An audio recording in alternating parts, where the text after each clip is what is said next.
is Comic Uno, and today I'm doing a review for Arrow, Season 1, Episode 8, called Vendetta. And this is the second to last episode before our mid-season finale, which the show will probably come back around January, February-ish, with all the other CW shows. So, again, this is the second to last episode until we have that big hiatus that every TV show ends up having. So, let's talk about this episode. This is a very continuation from last episode where we get to see the introduction of Huntress, and now we're getting to see the aftermath of Huntress and really dig deeper into her character, I guess, seeing what route she will go. Oliver's trying to teach her, revenge is not the answer, justice is, so you don't kill just because you want to. Arrow kills when he has to. Not because of revenge, it's because of justice. And even though those two could relate very well, and there's a thin line between those two words and two concepts, we learned in this episode that they are two different things. Justice and revenge are two different things. Now, Helena's revenge is for her father, and she tries to go after him in this episode, and she almost kills him. She does, but Arrow, Ollie, he stops it, and her father shoots her with an arrow, which was freaking crazy.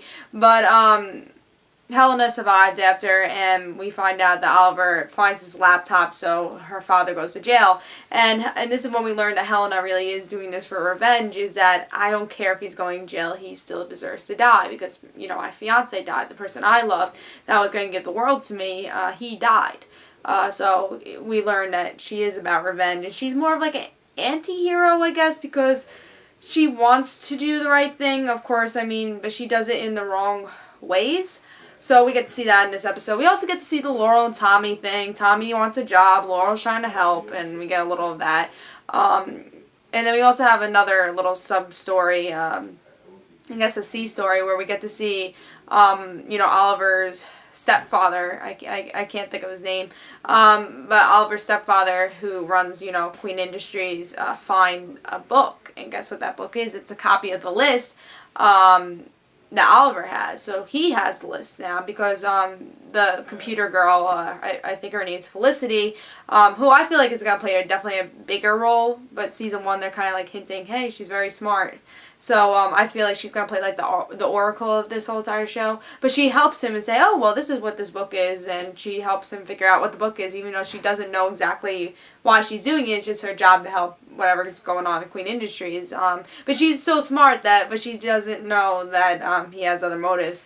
So that should, be interesting to see. Oh, wait, where have I seen this from? And then I think she's going to make the connection. Somehow Oliver's going to bring something to her, and it's like, oh, well, this is two of the same thing. He has to be Arrow. I really do think she will figure out, because she is a smart person, Felicity, so I think she'll be one of the people that does find out, Oliver is Arrow. And I think that should be fun, because I think we need kind of like an oracle on this whole Arrow family thing.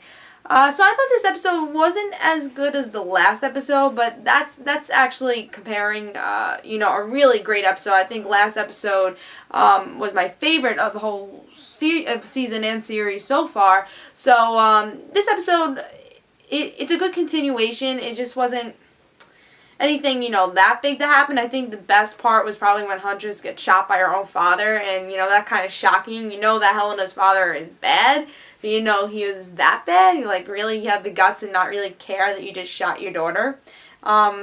So really, that was kind of shocking, and I think that was probably the most powerful scene in this whole episode, was that scene. And also we're going to see, I think in the end, we get to see Huntress is an open-ended character, where we are definitely going to see her again. It's just that it's going to be that random type of thing. It's going to be like, maybe we'll see her like 3 times in a season. But it'll be like a surprise, but a great surprise to see her. And I think she's going to be that character they're not going to use that much. That way they keep her fresh, and it's a surprise, a great surprise when we do get to see her in an episode. I'm sure we'll see her a little bit more towards maybe the end of the season. I'm sure we will see her a little bit in the season. Again, I just think it's going to be maybe like every 10 episodes, or maybe like once a season, that we will see Huntress. And maybe she'll become more of a main cast after a while, once her character develops a little bit more. I also, my favorite part definitely with Helena, was her getting her crossbow. I mean, that's Huntress, you know, and I love that. I love her mentioning about the purples, like, well, we get purple in here, right? So that, again, that's Huntress. I'm glad that we do get references from the comic book, and we get that a lot in this episode, actually, with Huntress. And her whole character, we've been getting a lot of references, even though I like that they kind of adapted for the TV show. And I don't think this is the same Huntress, of course, from the comic, but I feel like we do get to see signs of Huntress that we do get in the comic, and I think they bring enough from the comic to the TV show and adapt her character very well, actually, and I've been really enjoying her character and can't wait to see more of her whenever we do see more of her. One of my favorite parts in this episode probably was Laurel and Helena just coming face to face and them just kind of reacting to each other. I mean, obviously we could see them react as, oh, well, this is the current Oliver's girlfriend, and also, well, this, and then Helena reacted saying, well, this is Oliver's love of his life that he doesn't get over. Even though he says he does, he's not getting over her.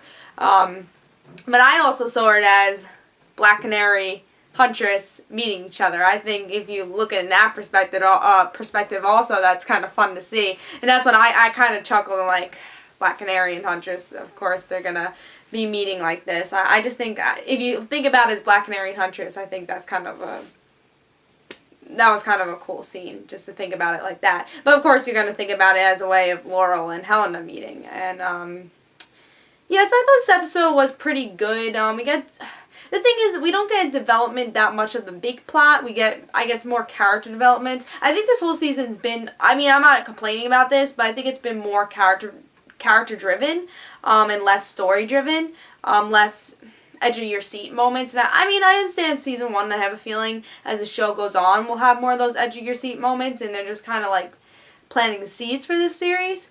And that's why it's not, you know, great, and not every episode it's not a great episode, but it's a solid episode. Like, the only great episode I really enjoyed and had no problems with was probably the last episode. But this one's, like, just a solid episode again. I think it's a forgettable episode just because, I mean, if you think about it as, oh, Huntress's second appearance, of course, is not going to be forgettable. But, like, other things that happen, it's kind of forgettable. I don't feel like this would be an episode I would rewatch. And that's how you kind of know it's a solid episode, not really a great episode. And just not a lot of the story got accomplished. It was more, again, just the characters. It was a character-driven episode. It was just more them being developed, which I think is important. But I also think with an episode, it should be character-driven and story-driven. And I'm hoping once we get this new, they kind of mentioned it in this episode, but once we get this new villain who's supposed to be the main villain, who's this, like, drug lord, I forget his name, but they mentioned him, if you remember the drugs they used in, you know, the whole drug thing that happened in this episode. I think that's going to be the guy who's supposed to be the main villain. So, I think maybe once we get to the main villain, it could get a lot more interesting story-driven wise. And hopefully more shockers and more on the edge of your seat. And I think that's the one thing I feel like is missing with Arrow, is that it's not a show that's you get really excited for, because there's nothing to really look forward to. I mean, I love the story, but, you know, there's nothing that, like, leaves you hanging. You're like, what? I need to see this next episode, you know? There's nothing that makes you feel that you can't wait for the next episode. Of course, I get excited for Arrow every week because it really is one of my favorite shows right now, but I need a scene. I need that one thing that keeps saying, I can't wait for the next episode. I can't wait to figure out why this happened and what happens next. And I feel like they haven't had that cliffhanger, edge of your seat moment yet. I thought this was a pretty good episode. I just think the development of this series is going to have to, I think towards this mid-season finale we're going to get maybe a shocker, and I think I hope I don't get disappointed with the mid-season finale. I think that's where the show could really push itself and say, hey, we have something here, and we could make you have those edge-of-your-seat moments. I really hope the mid-season finale ends in a cliffhanger. That makes me excited for, you know, when it returns in 2013. I think we are going to see that, especially with the main villain finally, I guess, getting introduced a little. And I know that's supposed to play a bigger part with Thea and, you know, all the rest of the characters. So that should be pretty fun. I'm very excited to see the mid-season finale. I want to see how Arrow does a mid-season finale and how Arrow maybe could give us a cliffhanger and, give us a really major story driven episode. So we'll have to see you in the next episode. I'm pretty excited. Tell me your thoughts about this episode and this Comic Uno. Guys, don't forget to follow me on Twitter for Comic Uno and the Rant Situations. See you guys later. Bye, guys.